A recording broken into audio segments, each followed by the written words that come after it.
বলছি, আপনার কেমন লাগলো এই যে যে আজকে ম্যাম যে আপনার সামনে আমাদের কোম্পানি বা আমাদের মার্কেটিং প্ল্যান মানে কেমন লাগলো আপনার কাছে?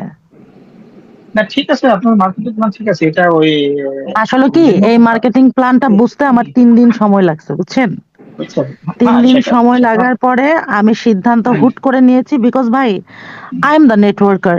6.5 বছর নেটওয়ার্ক মার্কেটিং করছি, বাট আমার পকেটে টাকা নেই। হুম, হুম, এভরি মাস আমাকে প্রোডাক্ট কিনতে হচ্ছে, কোয়ালিফাই থাকতে হচ্ছে, বাট মাস শেষে আমার হুম, পকেটে টাকা নাই, বুঝতে পারছেন? হুম, তা আমি যেটা ইনকাম করতাম ওটা দিয়ে ভাই বর্তমান যুগে চলা সম্ভব না, কারণ আমি একটা গাড়ি মেনটেন করি, যে ম্যামকে জিজ্ঞেস করেন, আমি একটা গাড়ি হুম, মেনটেন করি, আমার নিজের বাসা আছে মালয়েশিয়াতে, আমার নিজের খরচ এইটা সেটা প্রতি মাসে আমার 1.5-2 লক্ষ টাকা তো এখানেই লেগে যায়। তাহলে আমি যদি হুম, মনে করেন যে 1 লাখ টাকা ইনকাম করি আর 60-65 হাজার টাকার প্রোডাক্ট কিনি, থাকে 40 হাজার টাকা 35 হাজার টাকা, এটা দিয়ে কি আমার লাইফ যাবে?